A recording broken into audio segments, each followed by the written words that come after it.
Good afternoon and welcome to the first of the Zoom conversations that I'll be leading from the Berkley Center. And I'm very happy to have as our guests Austen Ivereigh and Kim Daniels. More about them in a moment. My name is Paul Elie. I'm a senior fellow in the Berkley Center and author. As our two guests today, we have people who bring to the subject of the papacy and the pandemic knowledge and an inside grasp of the way things work at the Holy See that's really unparalleled, I would say, among people that I'm in conversation with. Austen Ivereigh, author of a two-volume, I often think of it as a two-volume biography of Pope Francis because I'm imagining there will be further volumes, and maybe you can tell us about that a bit later. And this second volume, The Wounded Shepherd, will give a context to some of the remarks that we'll, as we go into the conversation in a few minutes. Austen, shortly before Easter, conducted a conversation, an interview with Pope Francis that was probably the clearest statement of the Pope's views that I've encountered since he first did an interview with Antonio Spadaro back in 2013. It just blasted through so much of the fog of the pandemic with a kind of clarity that has stuck with me, and we'll talk about that some more. Kim Daniels, who's a colleague of mine at Georgetown and co-director or associate director of the Initiative on Catholic Social Thought and Public Life, is also an advisor or consultor to the Pontifical Council on Communications, which has a new name, which she can tell me when she speaks. But that, both in the academy and working in conjunction with the Holy See, she's really got some unique insights into the way Pope Francis and the Vatican proceed generally, but especially having to do with this pandemic. So I'm so glad to have both of you with us. Thank you, and let's start talking. Welcome, Austen. Welcome, Kim. Thanks so much. Hi, Paul. Hi, Kim. Great to be with you. Great to be with you both. Kim, can you get me right on the title? I think I used the pre-Curial Reform reference to how the Vatican communications operations are described. It's the Dicastery for Communication, and I'm grateful to be a member. There are a lot of hardworking people over at the Dicastery who work every day on these issues, and it's been a real learning process for me. I enjoyed a lot. And Austen, as someone, because I worked in publishing, I tend to prioritize people's books, so I introduce you as papal biographer, but you've got plenty of other venues for your work, and if you want to just acknowledge them right now, that would make sense. Thanks, Paul. Yeah, well, I'm speaking to you from the UK, from close to Wales. So I've been in lockdown for a while. I was last with you guys back in November, fond memories of my visit to you in Georgetown, in the days when planes still flew, and we went across the Atlantic to give talks. Yeah, I write for the Tablet here in the UK. I write for Commonweal. I write for American Magazine. So a bit of journalism, but most of my last few years have been dedicated to what you were talking about, following Francis through books, and the latest book is called Wounded Shepherd, Pope Francis and His Struggle to Convert to the Catholic Church, which came out last November and will be out later this year in paperback with Picador. One of the things that's immediately apparent to anyone who reads your books, Austen, is that you brought to the subject of Pope Francis' pontificate this special skill set having to do with your study of the church in Argentina, I think for your dissertation, your fluency in Spanish, and those things helped you to bring about the remarkable interview that took place before Easter, isn't that right? Yeah, I mean, I don't know Pope Francis very well. I've only ever really had one long meeting with him, which was in June 2018, which he asked for, in fact, when we sat down for about 45 minutes, and I talk about that meeting at the beginning of the book. And apart from that, I mean, I've obviously met him a number of times, with other people, and we've exchanged words, but that was really the only time that I've ever sat down with him. And I guess the other encounter that I've had with him, because it did turn into an encounter, was when I approached him before Easter through email to ask if he might consider doing an interview with me, answering a few questions. Specifically, I said, for the English-speaking Catholic world, because he had been speaking about the virus crisis to Spanish media and Italian media, not long interviews, but he had said a few things. And two things occurred to me. One, I knew he had a lot more to say. He had a discernment to make about this time. And I felt just instinctively, because I guess I've got to know the way he thinks, that that was going on. And the other thing I felt was, we never hear from him in the English-speaking world. There has actually only ever been one interview with English language media, with Reuters back in 2018. So those are the two things which on impulse led me simply to write to him and suggest to him that he might want to answer these 6 questions. And then what happened next, which I read about somewhere else, is a very interesting story in itself. Can you tell us how the reply came and how the interview actually took shape? Well, it was a strange mixture, really, of old-fashioned graciousness, because he hand wrote me, well, it turned out to be in the end 3 notes, which were then scanned into a PDF and emailed to me by his secretary. So it was this lovely combination of kind of new and old. They're framed on your wall now or something? That's why I've printed them off, of course. They all began, querido hermano, dear brother. So it's very affectionate, very gracious. I mean, the content of the notes was really, particularly the first one, was to say, look, this is a difficult time and so on. And it sounded like no, really. But he said, send me the questions. I'd be interested to see them, so it may help me think. And then I contacted him again about a week later, after he had done the extraordinary Urbi et Orbi address in St. Peter's Square on 27th of March, which I know many of you will have seen. And in a way, actually, that I felt he was doing what I was asking him to do. And so I wrote to him almost to say, look, don't worry, don't worry about the interview. It's okay. Thank you for that leadership. And he wrote back a beautiful note saying, look, the problem is not your questions. The problem at the moment is me. I'm overwhelmed. And I got the sense, actually, that he was in a place that he was struggling. He was struggling to get over bronchitis. I think there was also, he was overwhelmed by the kind of the darkness of the situation. The COVID crisis at that point seemed overwhelming. I almost wrote back to say, look, please, this isn't the right time, don't worry.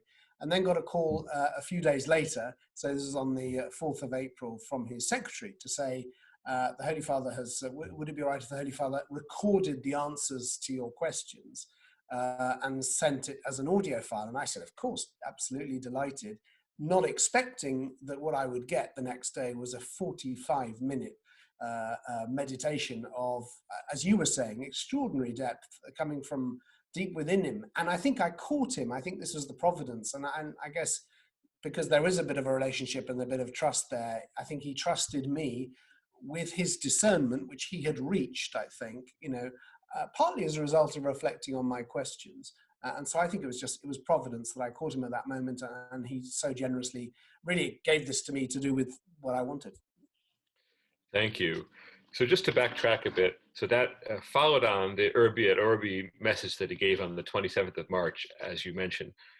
In a daily comment for the New Yorker, I wrote about that message, primarily focusing on its symbolism, not what he said, but on the image of the Pope alone in the rain-swept square, spotlights shining, and the monstrance held up before the double doors of St. Peter's.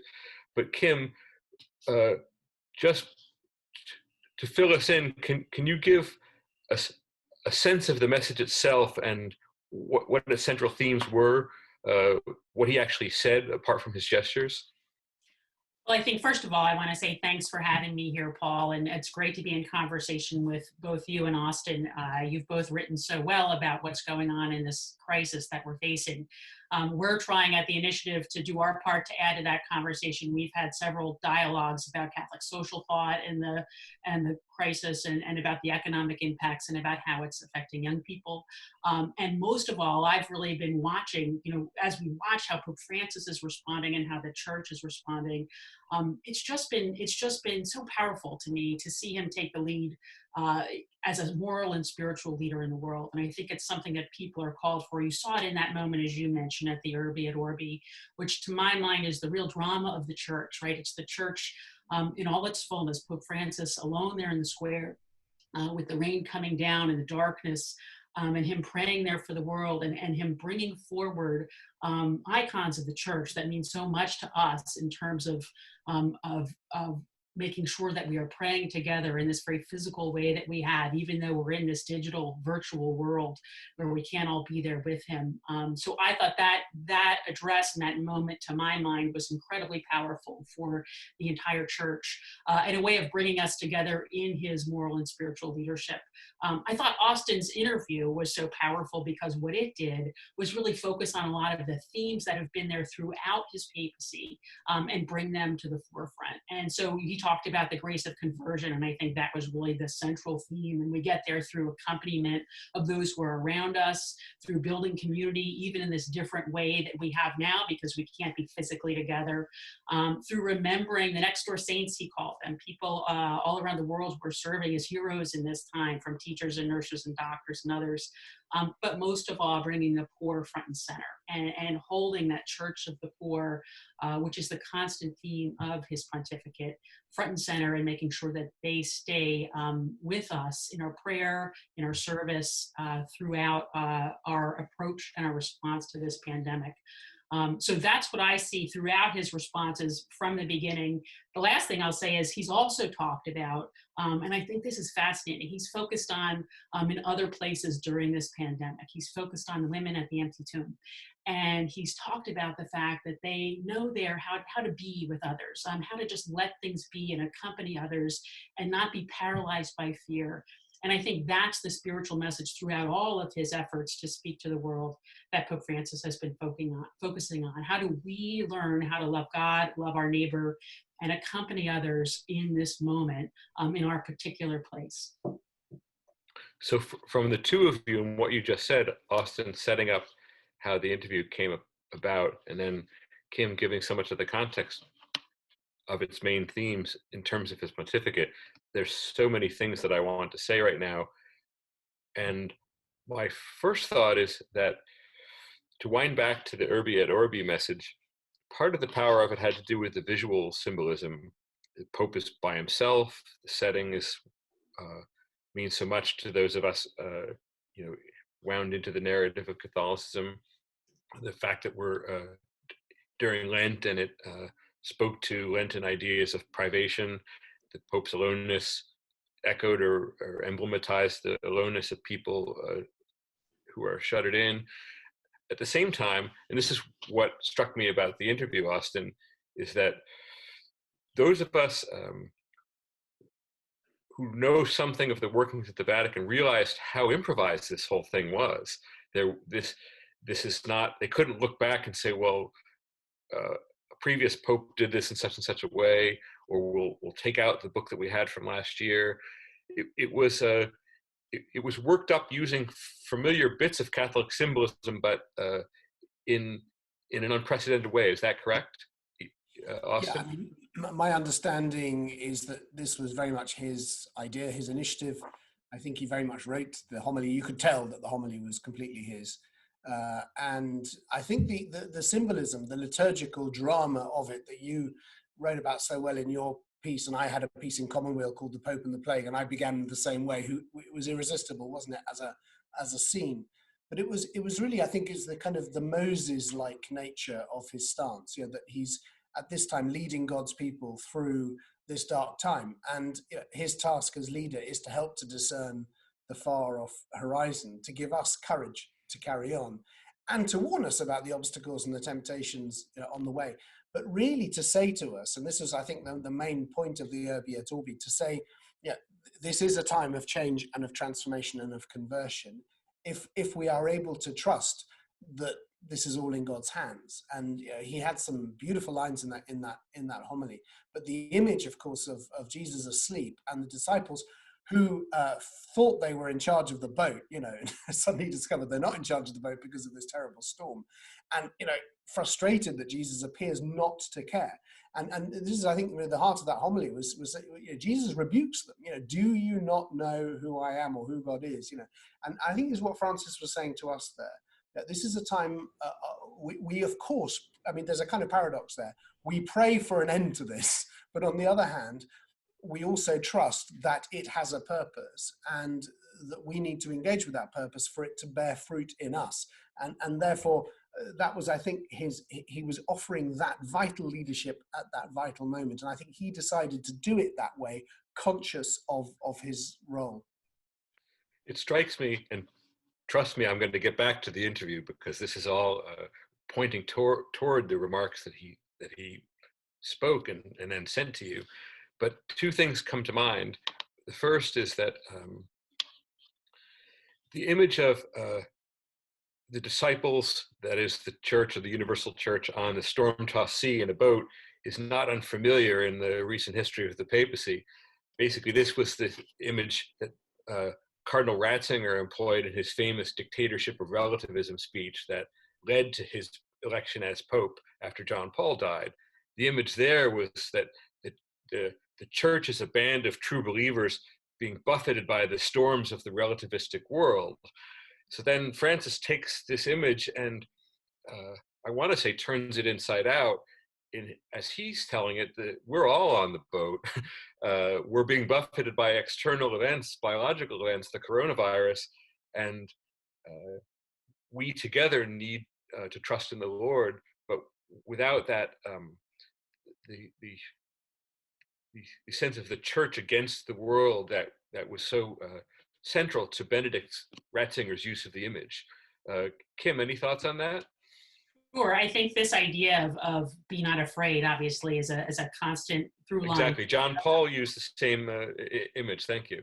Right. And it goes from John Paul, obviously well before that, of course, but John Paul again and again says, be not afraid. That's how he opens his pontificate. Benedict as well, and now Pope Francis. And you see the theme resonating in different times, in different places as appropriate to that time. And I think that right now, Pope Francis, again, since the beginning of his pontificate, has really looked at the world, looked at things from the bottom up, from the outside in. That's the direction he's prioritized. And so the idea here is that, what are we afraid of right now? What are we sometime, where are we vulnerable? And how can we trust in the gospel, trust in the Lord at this time? And so what he's called us to do, right, is to accompany, to be with others, and to serve the least of these. And I think it's the sort of same words, different music, as others have said. It's the way for us to accompany right now and to avoid, to not give in to our fear. So then going back to Francis, folks, go ahead, Austen. No, I was just going to say, I think just to reinforce, Paul, your point, I mean, one of the strongest lines in that homily was, we tried to stay healthy in a world that we thought was sick. In other words, we separated ourselves. And now we've discovered that we're all vulnerable. We all risk sickness and death. That these separations that we created are no longer valid. So I agree with you. I think in a way it was completely the opposite of that idea of the church being in some way withdrawn from humanity. It's quite the opposite. Now we are plunged right into the sea with everybody else. And of course, someone's going to write in pointing out the 85 times when Cardinal Ratzinger used the image in a way akin to what Pope Francis said at the Urbi et Orbi. But I'm just working with broad strokes at these extraordinary moments of papal symbolism. The other thing that struck me, I suppose, that night, or thinking about it now, is that there's this expression, the Pope as the prisoner of the Vatican, and that was the case from, I guess, 1870 up until the Concordat, in the 1930s, 1929. But what the papacy has been characterized since, let's say, since 1965, when I think Paul VI kissed the tarmac in Idlewild Airport, is the Pope on the move, the Pope traveling. And here we saw the Pope bringing some of that improvisatory, dramatic energy back to St. Peter's Square. And I wonder if that speaks to a general energy of his pontificate, moving out of the palace, a few other, the Urbi et Orbi improvisation, if you will, followed on some other fundamental gestures of Francis' pontificate, saying, let's do Rome or do the Vatican in a different way. Right, and of course, from very early on in his pontificate, he spoke about feeling caged sometimes. It's very hard if you're in the Vatican. He can no longer do what he used to do in Buenos Aires, which is go out to get a pizza or walk the streets. But nonetheless, as Pope, of course, he has been a very ambulatory figure. I mean, he's gone out to parishes in Rome. He's made surprise visits to places. And I think what you see in with the Pope in lockdown is that he's carrying that frustration, because that we're all experiencing to some extent, those of us who are forced to self-isolate. And of course, he did famously go down. He went out, didn't he, when he went to the church of San Marcello Neri, where the crucified Christ who brought an end to a previous plague in Rome.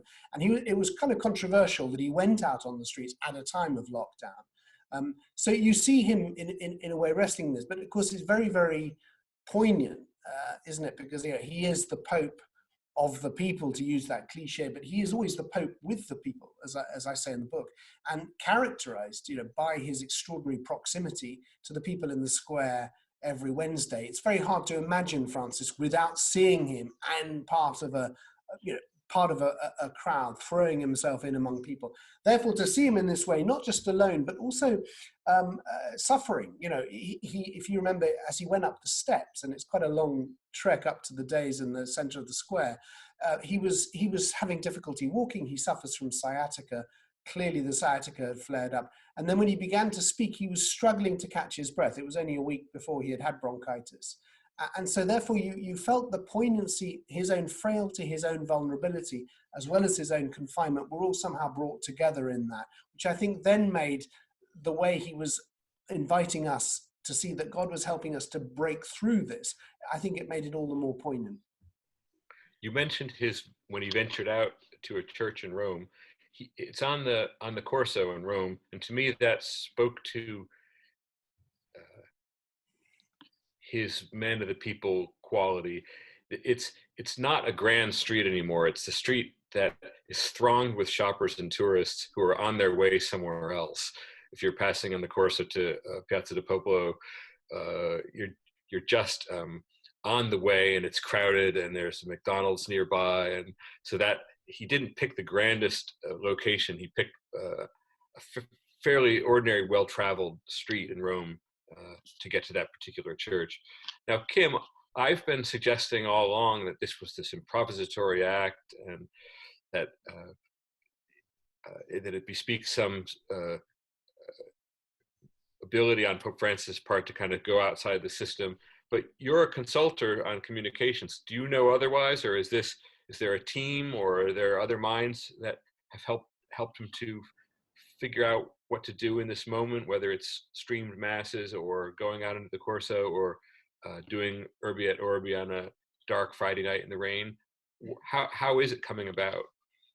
Well, I don't have any particular knowledge about that, the situation of him walking in the street, although I think the image that you've just raised of it being a normal sort of everyday street and not the grand setting of St. Peter's Square or of any other grand boulevard is really key. There is a great team at the Dicastery for Communication that is helping think through how sort of put in action the creativity and imagination that Pope Francis calls for in this interview with Austen and elsewhere, right? I mean, in other words, how do we, in this digital world, in this virtual world, how can you reimagine what place looks like? How can you reimagine what travel looks like? How can you be with people and accompany them in a virtual world? And at the same time, I just want to be very clear that Pope Francis is someone who thinks on his own, acts on his own. I mean, obviously, there's the practical side of all of this, and a great team helping put that forward. But you really see someone who is rooted in prayer and reflection, and rooted in where the Holy Spirit is leading him on these decisions and on the way that he approaches this. And it's anything but some sort of planned out process. It's really an example of the kind of creativity rooted in the Holy Spirit that he's calling all of us to follow. And that's been a problem for some of his critics. We can see it in the interview, Austen, and in what he really calls for in the interview. The interview,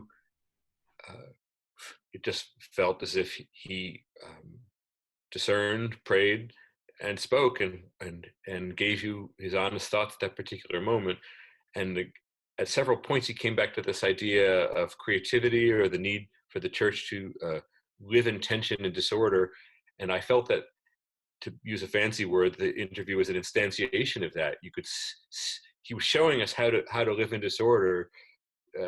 Tune in, pay attention, think your best thoughts, and express them clearly and with passion. Yeah, What do you go ahead?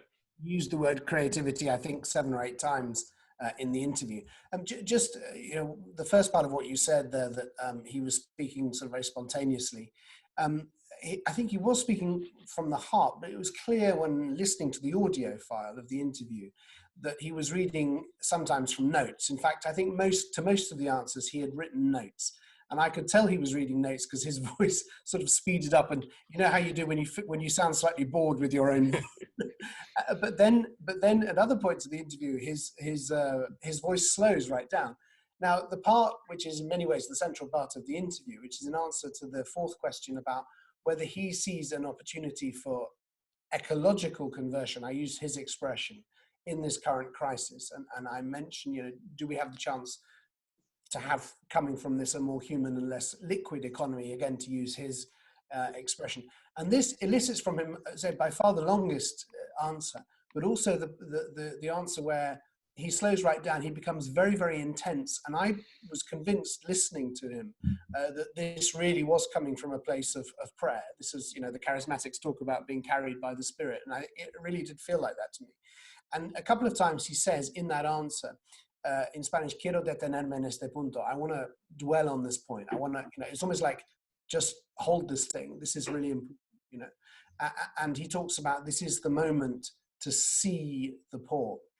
And now whenever Francis talks about seeing, he's talking about, to use a fancy word, hermeneutics. The gospel transforms the lens with which we view the world.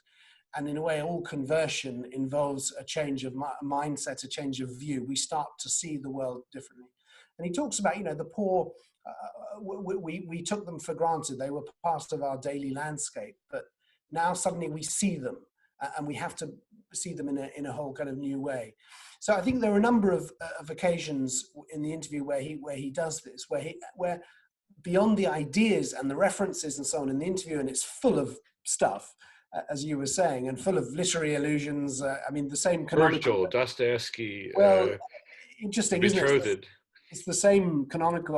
Antonio Spadaro pointed out to me, actually, it's the same authors he cites back in the interview back in 2013. I think they're Francis canonical authors. But beyond all that, there is in the interview, the really kind of exciting thing about it is that he is clearly glimpsing something very, very important that he wants to try to communicate to us. And there's a sense of urgency and a sense of possibility. And he's almost saying to us, well, he does say it explicitly, this is a time of conversion, don't waste it.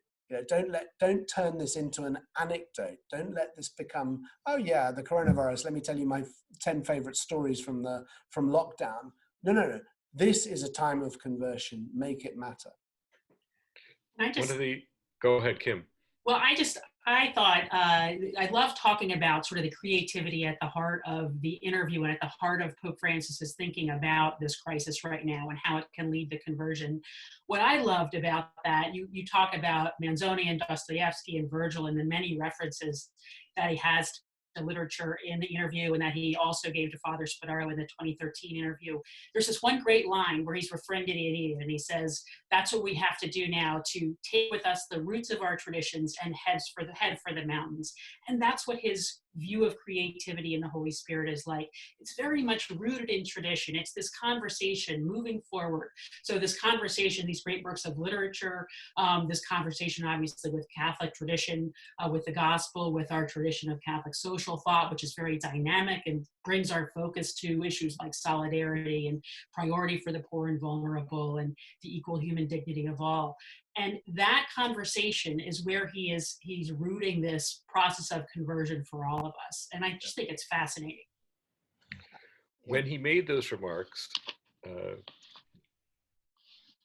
Italy had been, was seeing and feeling the worst and had been for several weeks. The depths of the pandemic were first being felt in this country, and England was a little behind us, if I remember right. Now we're at a point where Italy opened yesterday. There's all sorts of clamoring for this, that, and the other part of American society to open. And what you said about let's not waste this, I feel that we're at a moment where we could waste it. The media are thick with claims that the pandemic has changed us, or has changed society, or has changed the way we think, or changed the way we see things. And what I take away from Francis's remarks in the interview and in St. Peter's Square, that it falls to us to change. Conversion isn't a passive process. Where do we begin now that we can venture out a bit? What's the next step to draw on the remarks that he's given us? Kim? I think. Austen. I think what he's trying to do here is open our hearts and minds to the grace of conversion, which is always on offer in a time of stress or tribulation, or distress, I should say. And this is classic Bergoglio. I mean, I know his writings from the 1980s, what I call his tribulation writing. And this is a big theme, that when things are very, very bad, that God never leaves us. Not only doesn't leave us, but actually offers us the possibility of creating a new future from this. So that's the grace of conversion, but it's not a cheap grace. And that's why I get totally what you're saying. Sometimes we're talking about, how there are no planes in the sky at the moment, and we like this, and we see that nature is thriving again. We like this. Oh, we're never going to be the same. Well, actually, there's a whole industry there that's on the point of collapse. Is it going to collapse, or are we going to go back to flying as much as we did? So there's an impatience. I think there are two things going on. There's an impatience to resume the normal. And then there is an awareness, I think, from a lot of people that, of course, we're not going to go back to being normal, partly because we're about to enter into the biggest economic recession since the 1930s, and that this economic paralysis and indeed this virus is going to be with us for some time. Now, I see Francis has said very early on in the interview that he is preparing, and Kim will know about this because she's plugged into the Vatican, but in the Vatican they have a body in one of the dicasteries for integral human development, which is responsible for looking at the post-pandemic world. And Francis says in the interview with me, this is going to be a place of pain. It's not going to be an easy place.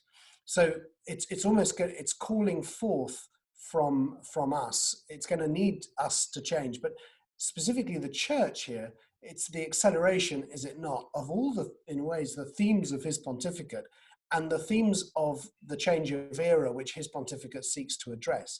The transition from being a church basically rooted in an institution with the support of law and culture, which handing down, moral norms and laws and so on.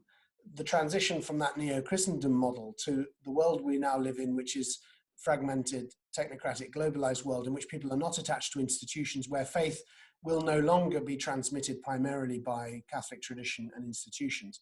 So we need to become missionary. We need to become the battlefield hospital. We need to be able to offer the experience and the consolation of the encounter with Christ. That is what evangelization will look like. So it's almost as if this is accelerating what was already happening. And I think Francis is seeing, when he talks about the need for the church, he says the church that needs to come out of this is a church better able to live in the tension between, if you like, harmony and disorder. And the disorder is the new thing that we are not used to, the thing that's going to scare us, a lot of us, that's going to send us scurrying back into our safe places. But actually that's the place where, if we're able to go, that's why he says this is the time to go underground to encounter Christ in the flesh of the poor, because the suffering that is going to be surrounding us, well, it already surrounds us now, but will surround us too in the coming years with this crisis, with this economic crisis. Either we will be able to respond to that by walking with people and binding those wounds, but the institutional thing, that's we can't just cling to those institutions. That's never going to be the answer. That's what I think he's getting at. Kim, in your remarks when we were swapping emails before this interview, you mentioned a kind of double continuity, that this the pandemic has given Francis the opportunity to bring out themes that have been themes of his pontificate all along, and the pandemic has exposed or brought to the surface problems in our society that have been there all along that are now more evident than before. So now, when you summed up the Urbi et Orbi message, you mentioned conversion, the saints next door, and the poor. What do you think? Where do you think Francis is going to take us next, or what is he urging us to do in this moment? Well, what I think he's urging us to do is he's saying, just as Austen says, and I think this is key to understanding Francis, is understanding the creative tension between various ideas. One of them, of course, is the suffering flesh of the poor. This is a constant, another constant focus of his pontificate is not just the poor as an abstract concept, right? But being with and meeting and serving in the flesh the poor. And right, the irony, of course, of this time is that for many of us, we can't do that. The precise thing we're being called to do, the way to be saints, the way to be holy, is to do small things, is to stay inside, is to wear masks, is to think of the common good as opposed to our own individual interests. While there are others, as you say, the next door saints. And another theme, he mentioned that phrase or that idea in Gaudete et Exsultate, another statement of his, another wonderful reflection of his earlier, are out there being those heroes. But as Austen says, it's afterwards that we're going to be called to reimagine what our engagement with the poor is, both individually and as a nation, as a community, in our parishes, wherever we're living our lives in society. I would just say that in thinking about the church, it's not, to my mind, and I know you've brought this up before, Austen, as well, he pushes back a little bit on the idea of institutional, that this is a radical institutional change. But he does, but I think you're exactly right, though, to talk about the fact that we have to think about the church and the world we're in now, and the world we'll be in after the pandemic, or as the pandemic moves forward.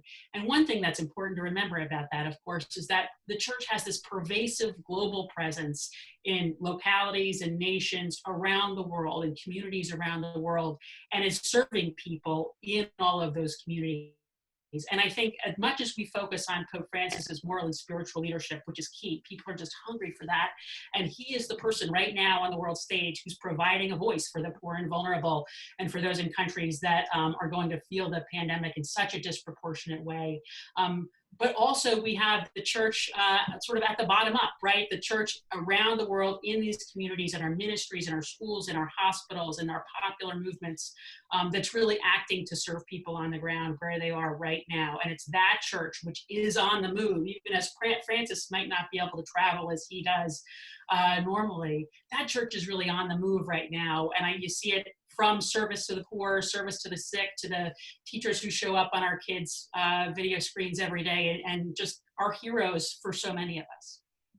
Can I just, Paul, because Kim's absolutely right. In a way, the Pope picked me up in the interview for implying that there was some kind of a dichotomy, between the life of the spirit and the institution. And he says, no, the church is institution. I mean, God enters this world, the incarnation leads to the creation of institution. And the purpose of institution is that we come together as a body, that we're organized. But what he says in that answer to my question, which I think is theologically and ecclesiologically probably the most interesting part of the interview, he says it's the Holy Spirit which institutionalizes the church.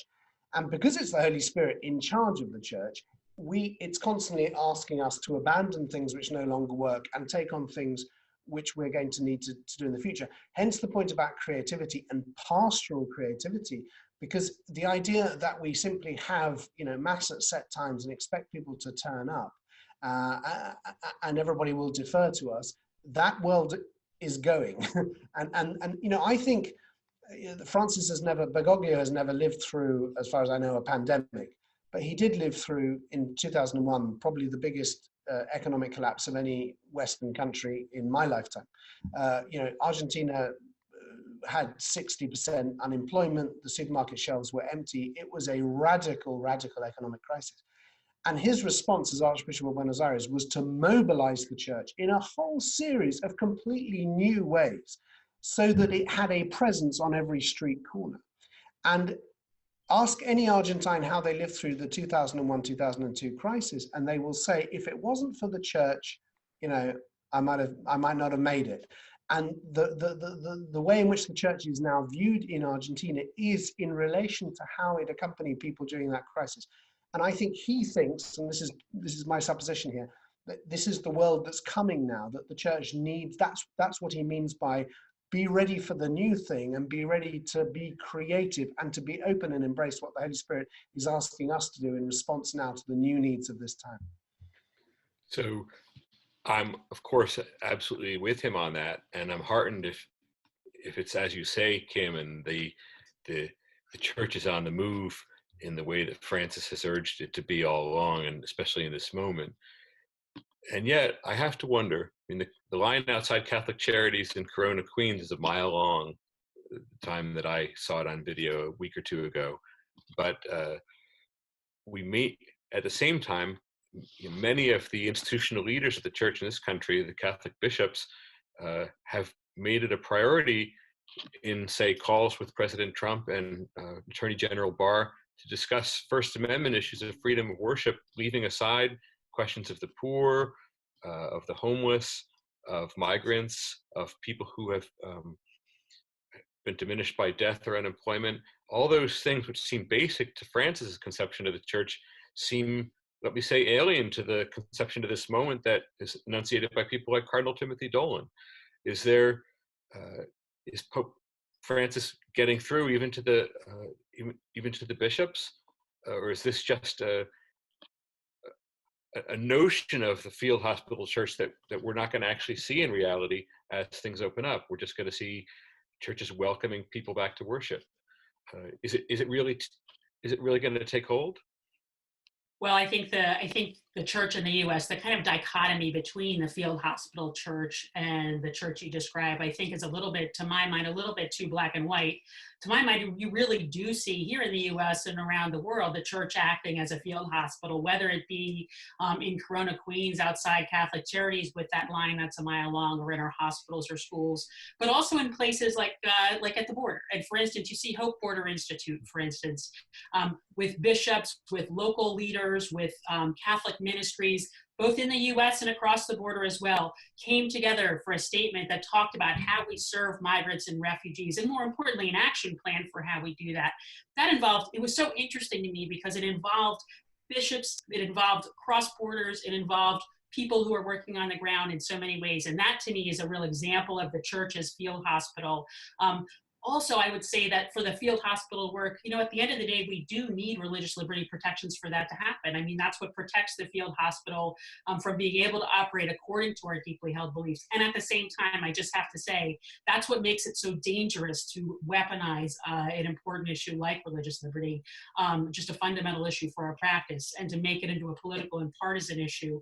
And I would say, I just feel like it's something that we all have to remember, that it's important for us to think of these fundamental issues, to step back from politics and to think about them as letting us live out our faith in public life, which I know has been a priority for bishops in this country for a long time.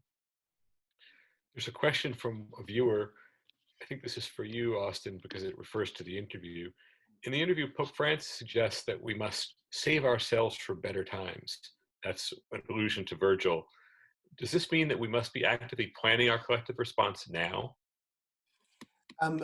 Well, yes and no. I mean, I think the point about saving ourselves is that we are, as Kim was saying earlier, to some extent we are paralyzed at the moment. I mean, paralyzed, those of us who still have work are probably working from home. But, around us, things are paralyzed. We can't travel and so on. So the inaction is in itself has the potential to change us. And that's why he says this is a time to reconnect with nature. Our problem has been that we've used and abused nature rather than contemplate it. This is a time to reconnect with what matters, with family, with family, with nature, and also to remember how we got here, and to also realize that God has been with us all along, but we've ignored him. We've ignored people. So it's a time of examination of conscience and of change and of reform.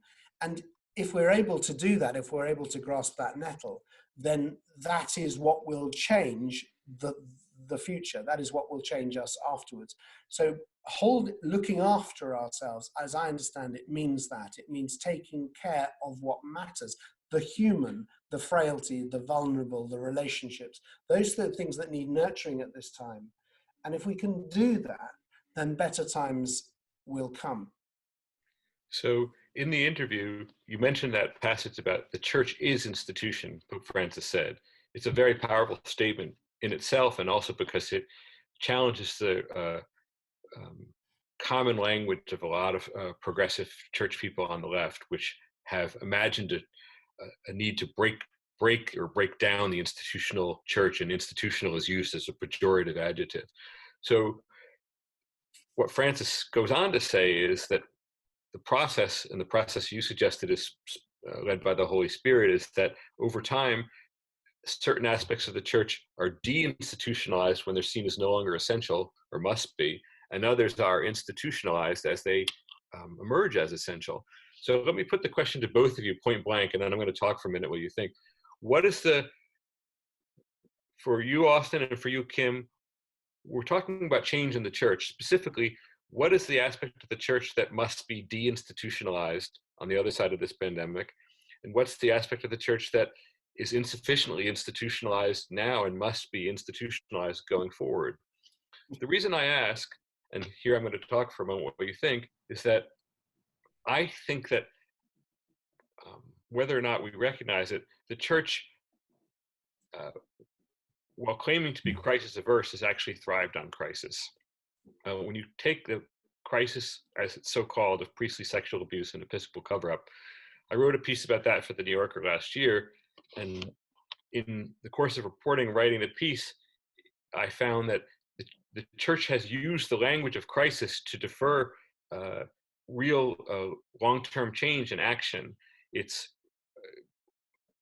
seen itself as in crisis mode at 5 different moments over the past 25 years. Instead of seeing it as a 25-year endemic problem that needs to be dealt with, it's been 5 short-term crises.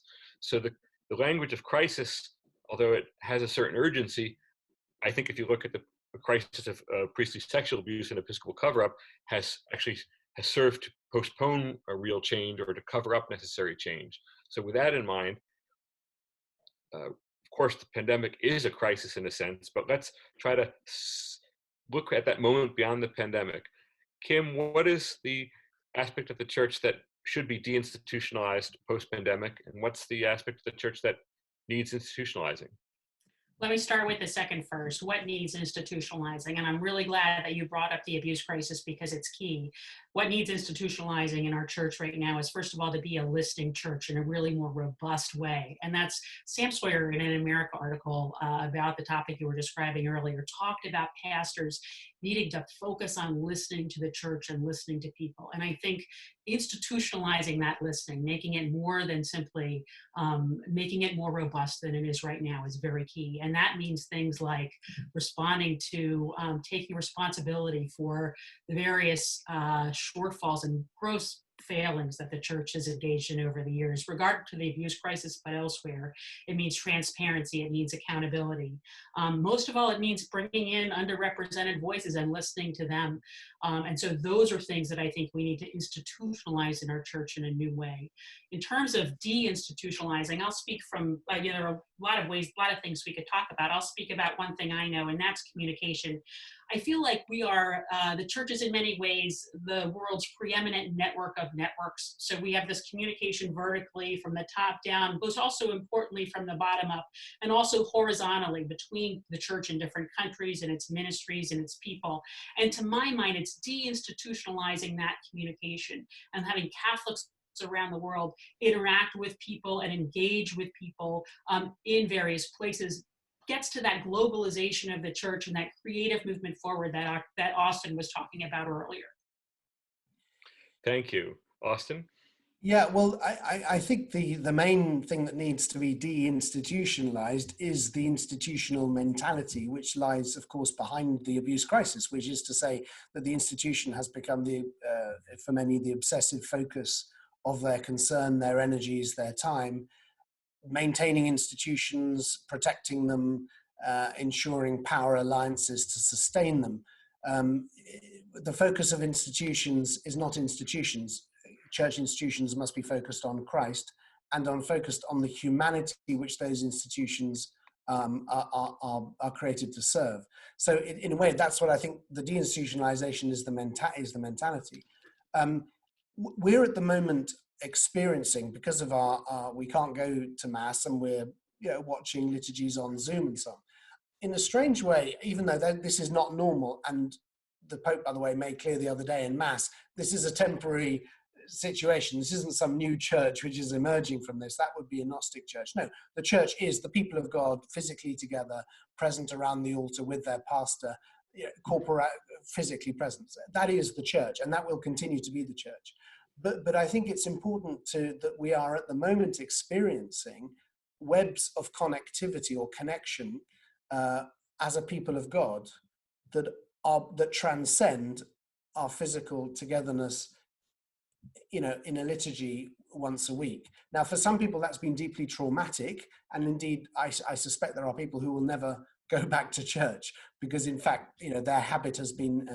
But actually, for most people, I think it's been a time of renewal of their interiority and their connectedness to each other, and a new awareness and sense of the people of God. And the implications of that are very far-reaching. It means that we are, as Francis has constantly been inviting us to do as Evangelica, to embrace our own mission as missionary disciples, our own vocation as missionary disciples. That we are not dependent upon, a certain kind of stable structure in order to be disciples. I mean, we're reading at the moment in the Acts of the Apostles. What happens to the church when it's persecuted is that the disciples are dispersed. They're no longer able to congregate. And that's precisely, of course, when the word of God spreads, when evangelization happens, is when people are going out, because it's they who are witnessing directly and in their service of others. That is traditionally how the church has grown, has evangelized at times of persecution and distress. Right, that was the reading just this morning, was Barnabas, right? Going out to Antioch. It's just so interesting, this relationship between the heart of the church at that time in Jerusalem and going out to Antioch, going to Tarsus, and that's how the church grows. It's that kind of missionary discipleship that we're being called to. I couldn't agree more. So a quick follow-up for each of you, but before I do so, if audience members have questions, this is the time to type them in because we have a few more minutes before we wrap up. Kim, you spoke of the need for the church to be more of a listening church, and I couldn't agree more. How is that instituted or institutionalized? Is there a specific way in which specific forms, specific practices, how you've got the ear of people in Rome and the ear of people on this call? So how? Well, I think at its heart, a listening church grows from the kind of conversion that Pope Francis talks about in his interview with Austen and talks about so much. So initially, it's a conversion of heart. And I don't want to gloss over that, because I think that you get back to the February meeting on the protection of minors in the church in 2019. And we talked at the meeting, the bishops at the meeting in the church, the wider church, talked a lot about, and Pope Francis talked a lot about, concrete and practical steps that need to change. And certainly there are many left that need to happen, those kind of concrete actions to move forward.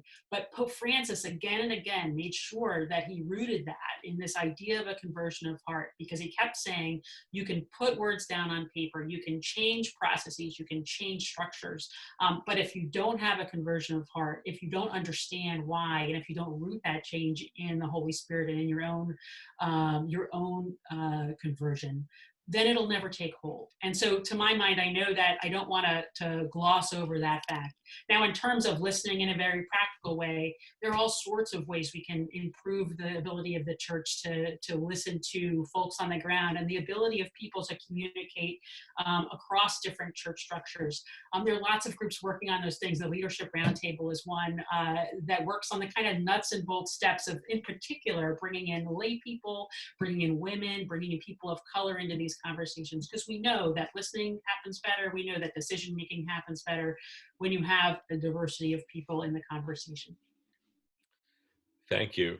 So now, Austen, you, quoting Pope Francis in his remarks at Daily Mass, point out that the church is the people of God corporeally together, not together on screens. It's interesting for the Pope to assert that. And yet, this is a time of uncertainty. We really don't know what form being together is going to take going forward. 60, 70 years ago, most people went to the church in their neighborhood of their ethnic affiliation and didn't consider even driving across town to go even to a different Catholic church. That obviously, that's a part of the institution that was deinstitutionalized as parish life took different forms. It's very possible that regardless of what Pope Francis wants to say about the corporeality of our meeting, that some version of what's emerged in this moment is going to be part of our liturgical life going forward. If so, what might that look like?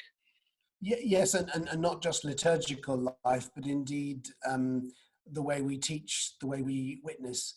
I mean, it's true, isn't it? The church hasn't been exceptional in the use that it's made of the new technologies.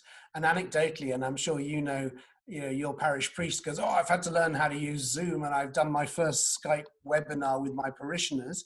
And I've heard a lot of excitement from clergy and from people who work in parishes about this. I say, well, why don't we do this more often? Why are we waiting, for the liturgies before connecting? And so I think a greater interconnectedness is the call, will be one of the graces of conversion that we're invited to embrace at this time. And another one is, I think, there's a great article, by the way, I want to recommend by the Czech priest thinker Thomas Halik, who I think is an extraordinary thinker over at America Magazine. It's called Christianity in a Time of Sickness.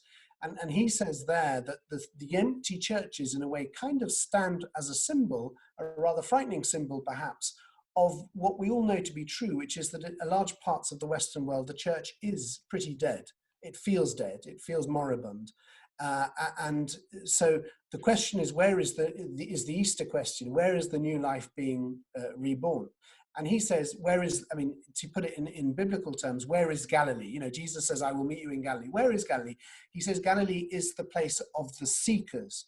And there is no question that we have a society now of young people who are searching, who are seeking. They are not anti-religious. They are not anti-clerical. They are deeply distrustful of institutions, but they are searching, and it is the church's capacity to go out and I mean, when I say the church, our capacity as believers, to hear their questions, first of all, to take their questions seriously, and then to invite them into the kind of encounter with Christ which enables those questions to be answered, or at least brings them on the journey. Therein the new life of the church. Now that will require these new ways of thinking and new structures and new habits and so on, which is very hard to sit here and predict, and yet it's clear that it's coming and that this crisis will help to accelerate them. Can I just say, I couldn't agree more with that. And I want to focus on where we're going to see, just fascinating to me that we're going to see a place where there's so much energy and life in the church, which is in the global south, is also the place that's going to really experience the suffering that comes from this crisis in a disproportionate way, because they don't have the social service structures, the healthcare systems, that they have just a different kind of, they suffer disproportionately because of the issues of the throwaway culture that we've been talking about so much here. We're going to have a conversation at the initiative about this on May 12th with Cardinal Turkson, and leader of Bread for the World, and a leader from Uganda for Catholic Relief Services. But I do think it's that idea, right, that it's both suffering happening and at the same time energy, life for the church, that's going to be something for all of us to hold on to going forward. But I think we also ought not to underestimate the extent to which people will refuse this, that actually we're probably going to get a greater dividing of the waters. And I think there's the tendency of many Catholics to seek refuge in a nostalgia, in a desire to recreate Christendom through alliance with national populism. And there are big sectors of the church which just haven't wanted to listen to Francis up till now. And I think now in this next period are going to shut their ears even more. And it is striking, wasn't it, that this interview that I did with Pope Francis, one of the most important, Paul, you were saying, and I think everybody agrees, of his pontificate, where he's addressing specifically the English-speaking Catholic world at a time of a major global crisis. And the interview was completely ignored, just not even mentioned by the conservative Catholic media like EWTN and CNA.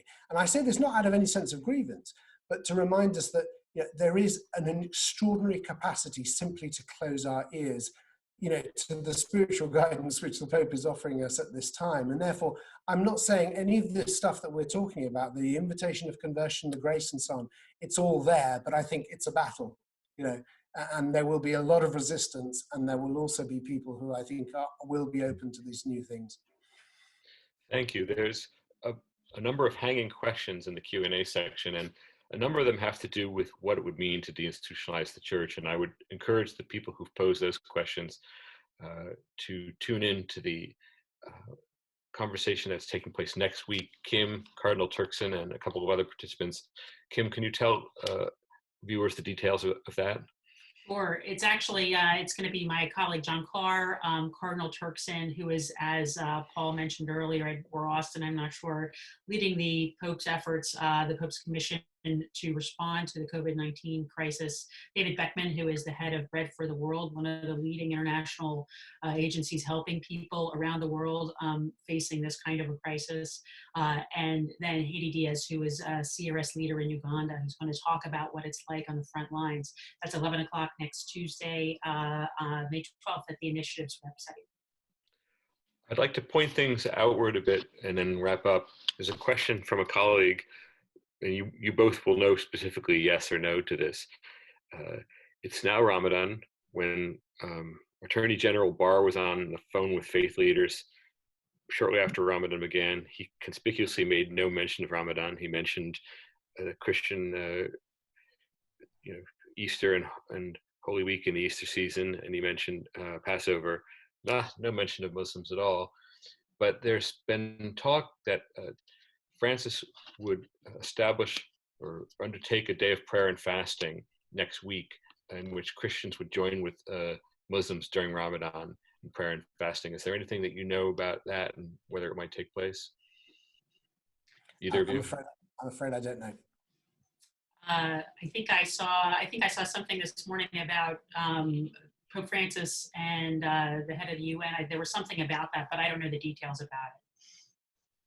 Well, that's something, to me, it's a very encouraging improvisatory gesture, if you will. There's precedent for it. John Paul, according to my colleague, proposed something like that in December 2001, shortly after the attacks on the World Trade Center, as a way of more than solidarity, of common encounter of Christians and Muslims. So let's hope that that happens.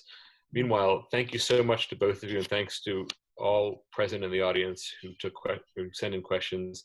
I'm very grateful just to have the opportunity to ask these questions to both of you, because I come away so much better informed than I was. Thank you very much.